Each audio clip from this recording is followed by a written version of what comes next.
He's going to talk to us a little bit today about what is going on in Pennsylvania, what is going on across the country, and what he sees for the future. Matthew, tell us a little bit about yourself, what you do, and just all around about your background. Sure thing. Well, Sam, thank you first for having me on the program today. It's a lot of fun to be able to collaborate with other people around the country and to talk about the important issues that are out there. Um, so I just retired from the Pennsylvania House. I served 3 terms, 6 years in the General Assembly. Prior to that, I had been involved with the Republican Party, really going back to my teenage years. Before I was old enough to be a young Republican or a college Republican, I had teamed up with a Young Republicans group. And actually, during the Bob Dole's campaign for president, and then I continued to be active through my college years, through my years as a young professional, and worked on the McCain-Palin campaign. I've worked a number of smaller races for Republican candidates throughout the Commonwealth of Pennsylvania, and then I finally put my name on the ballot, and really enjoyed my time serving the people of Pennsylvania. Matthew, thank you for that insight about yourself, your personal life, and your background. But the first question I want to ask is, America saw what happened on Election Day this November in 2022. Do you think that Republicans across the country, and in your state as well, do you think Republicans underperformed with their predicted performance? Everyone thought that there was going to be this big, huge wave. I don't think that wave necessarily happened. So do you think that Republicans underperformed? And if so, why do you think that? Well, listen, I think Republicans really, really had a hard time this November and really missed the mark that we could have had. Look at the approval ratings that Joe Biden has had as of late. And, we're in a midterm right now. You would have thought that that things would have leaned to the right in this midterm election. Here in Pennsylvania, one of the issues we have is the state house, which I served in. Right now is at a statistical tie between Democrats and Republicans. But that's kind of interesting because we had a death and 2 resignations post-election already. If I had a crystal ball, I'd say that the Democrats are going to win all 3 of those special elections, unfortunately. And then what we will see is the Democrats, for the first time in nearly 2 decades, having control of the Pennsylvania Senate, will still remain Republican-led. But the question is, why did we underperform the way we did? And I'm going to be honest with you. I think the court's decision on Roe made a huge difference. It mobilized people that are either single issue voters that are pro-choice, or or just people that lean left overall. But I think that was one of the biggest factors that led to Republicans not doing as well or faring as well as we should have. Look, there's a lot of other issues on individual races, but that was one of our biggest national things. I think there was a motivation that really brought out people that are strong pro-choice believers. The other thing I would say is, Republicans overall, and some of this stems from President Trump, have not been believers in mail-in ballots. And I know different states have different policies with mail-in ballots. We have no excuse absentee ballots here in Pennsylvania now. So anyone, for any reason, can vote by mail if they want to. The Democrats are outperforming us in those ballots. It's about 6-1 requests for no excuse absentee ballots here in Pennsylvania. And that means that, they're motivating Aunt Sally to come out and vote. And we're not doing that. So I think until we embrace, and this may be an unpopular opinion with my base or with my people, but until we embrace mail-in voting, I think the Republicans are going to struggle to catch up as well. Absolutely. And like you said, mail in ballots, that's something we need to embrace. It's something that we have now. It's something that's going to be here for a while, at least until we get a strong enough Republican majority in the states that we need that have those mail in ballots to repeal that, I guess you would say. So in the meantime, we do need to embrace the factor of mail-in ballots. I can't tell you how many people, and this is just absentee ballots in general. I can't tell you how many people have come to me and said that they would not have been able to vote in this past November or Novembers before that if it was not for absentee balloting. And that's things such as getting sick, going on an unexpected vacation, family emergency, things like that. So they do come in clutch for us a little bit, and it's something that we need to embrace for the time being, at least until we have enough of the manpower to repeal that or get out the vote on election day. Well, But Matt, listen. something. Once we've given up ground on something, it's hard to take that back. So, if I'm predicting the future, I don't see mail-in ballots going away just because we've already given up that ground. There are things we can do to make mail-in voting more secure. Like I do like the fact that in Pennsylvania you have to request a ballot. Um, but in the departments of states in each of the states, they have to purge voter rolls and things like that um, to ensure the safety and security. We also have in Pennsylvania, we've had an issue with drop boxes where people can drop that in and no one's monitoring that ballot coming in. So those are all things that we can continue to have a discussion to make mail-in voting even safer. But I do think we have to embrace it. But I'm sorry for cutting you off there, Sam. Oh no, you're absolutely right, and you brought up so many good points. There is a number of security measures that we can be taking that we're not taking, and that's partially on me of what I said. Is it is very hard to take back the ground that we've already lost. You could say the same thing, such as issues like minimum wage. I know here in Virginia, as of the first, we went from $11 minimum wage to $12 minimum wage. That's something that many politicians are saying that will not be taken away simply for the fact that you just brought up that it's hard to take back ground you have already lost. But Yeah, moving you on, know, how do you think Republicans should proceed in the future in order to win? We know that we need to win so many seats, whether it be municipalities, statewide governments, or even the federal government. How do you think we need to proceed with this? Well, I think for Republicans to win, we have to we have to embrace all forms of voting, but we really have to stick to our morals and values and the things that we have grown up with and things that we profess. That's really at the heart and soul of the Republican Party and the conservative movement.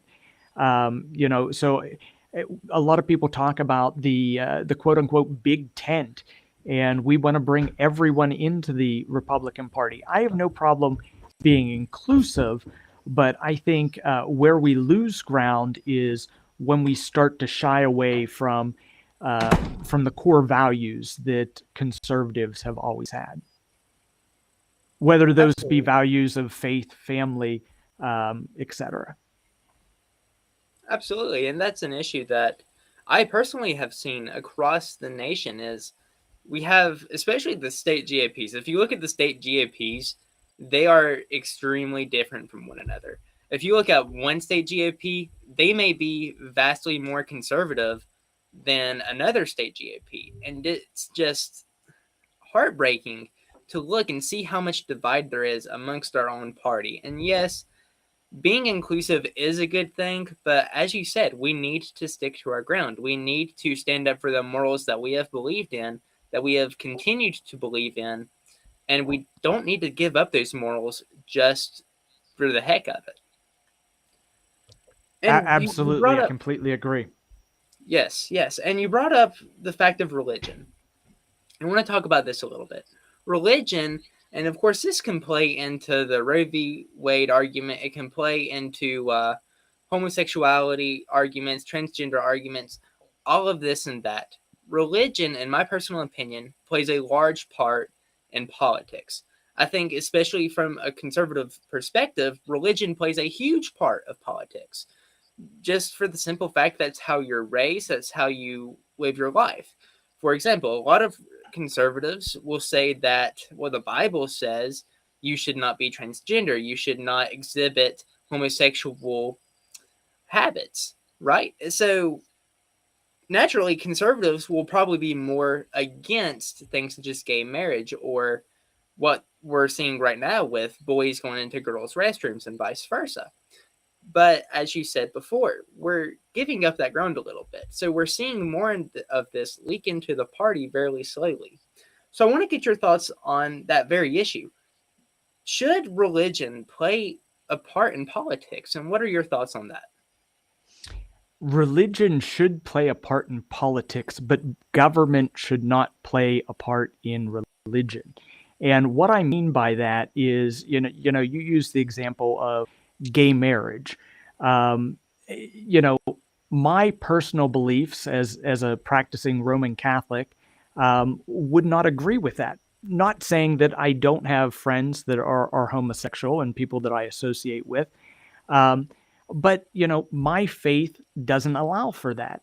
My question is, why is the government saying what marriage is? Our own personal beliefs should supersede that of the federal government. And in that way, it wouldn't matter. You would have a couple that they're married in their eyes, another couple that are married in their eyes because of the exclusivity and the teachings of their dogmatic beliefs of their faith.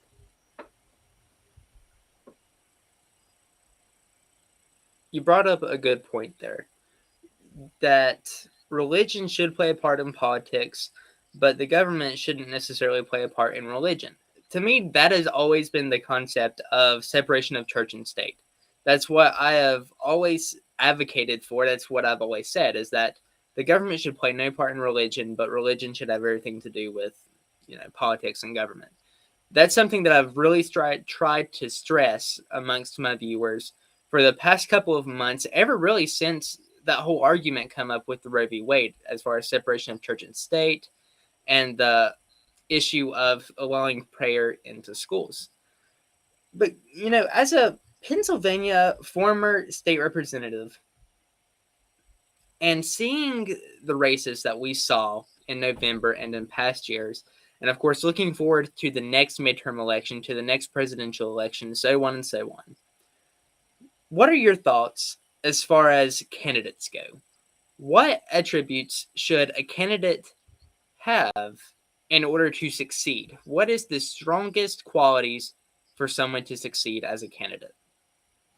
Well, I think what the question you're asking is twofold because what what are the character traits that a person should have to make them a good public official or a good public servant are not always the same as what character traits make someone a good candidate. I could give you a candidate profile and say this is exactly who would win for XYZ office.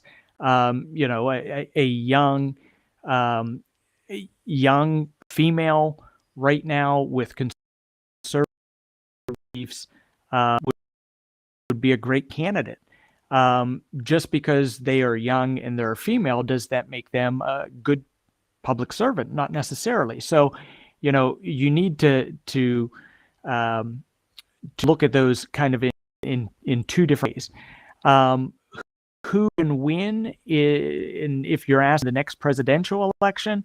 I think we're going to want to look for candidates that are not coming from public office. I think seeing President Trump and the wave that he brought through the party really showed that an outsider, someone with a business background and expertise, the ability to budget and to live within a budget. Those are things that really were popular in the last in the presidential election that President Trump originally ran in, and I think will be popular in the next presidential election as well. That truly is a great answer. And like you said, opening that question up to be bold can kind of be misleading. There is a lot of issues. We look at, I believe it's Ketanji Brown Jackson that Biden appointed to the United States Supreme Court. And we look at Vice President Kamala Harris. You know, with both of those positions, he pretty much said that he was going to choose a female of color to assume those positions, that he was going to nominate them for those positions. And just like you said, does those characteristics really make them a good leader? And the answer is no. You have to judge each case scenario for itself. Maybe, you know, a female of color is the best candidate, but you shouldn't just limit the search to that specific filter, I guess you would say. But, you know, Absolutely, yeah.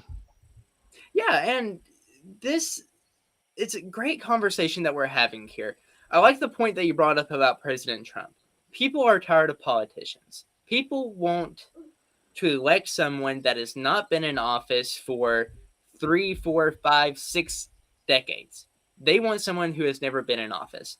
And I'm going to brag a little bit about a candidate here in Virginia. Her name is Jen Kagan. She actually just got sworn into office today in Congress for Washington, D.C. She initially, a couple years back, I think it was 2019, maybe the term before that, but she was in the healthcare field. She saw an issue, so she ran for state senate, and now she's in Congress. Those are the kind of candidates that people want. The candidates like Donald Trump, who have not been in office before. The kind of people that saw an issue and decided to actually get off their couch and do something about it and help Americans or the people in their states and their constituents. Being a former state representative, what kinds of policies should we be pushing from a conservative perspective, or just a perspective to help people in general? Maybe it's not a specific party, maybe it's just completely an across the board yay vote. What kinds of policies should people be pushing for today, whether it is biased or unbiased as far as party? Well, so let me say this. I believe that pushing for, excuse me, pushing for additional policies is something we need to do, but we also need to safeguard things that are already within legislation that are being eroded by the far left. What I'm really getting to in the crux of is, our Second Amendment rights. We have to continue to defend those Second Amendment rights. And you're from Virginia, so you guys have had your issues down there with that. I know I've been following some of that. But we need to safeguard rights that are already constitutionally protected. Once we've done that, then we need to look at what is good public policy. And I really think that good public policy would be in the realm of business taxation, looking at making our country or our individual state be friendlier to business, putting less onerous restrictions on them, deregulating, making it businesses to operate, because those businesses then in turn create jobs within our communities. And so I think that needs to be a legislative priority at state levels and at the federal level. And then the other thing I think that we really have to look at is education. And I'm a firm believer that a parent knows best on how to educate their child, what to teach their children. And I'm seeing in a lot of our public school districts where their teaching and their curriculum has just gone off the rails. And because of that, I think school choice is so important. and I really would like to see more states, including the Commonwealth of Pennsylvania, to embrace school choice measures, and I think our families and our children would be better off. I've always agreed with the phrase that all politics is local. I truly believe that, and it's something that I'm going to continue believing. I think a lot of people don't necessarily understand that. I don't think people understand how big of a change that they can make at such a small level of government. Whether it's municipalities or even a state representative, such as House of Delegates or state Senate, state representative, whatever it may be, you can still make a difference at those levels. Not just a difference can be made on just the national level. A difference could be made at all levels of government. That's an aspect that I think a lot of people have lost sight of or never even thought of before. Well, But Matt, and I just want to piggyback on what you were saying. It's not just that state politics are important; your local politics are important. And I was just advocating for school choice, but the people that run for school board are important because they're making decisions about how to spend your tax dollars to educate your children. And not only that, they can raise your taxes. So those people down to the very local level of a municipality township supervisor or a township auditor, all of those are important positions, and we need good conservative people to fill them. 100%. Matt, I see on your laptop here you got your a reference to a sticker that you have. Commonalities. I believe that's your podcast, your radio, whatever it is. Can you tell us a little bit about that so that people know where to listen to more of your ideas at?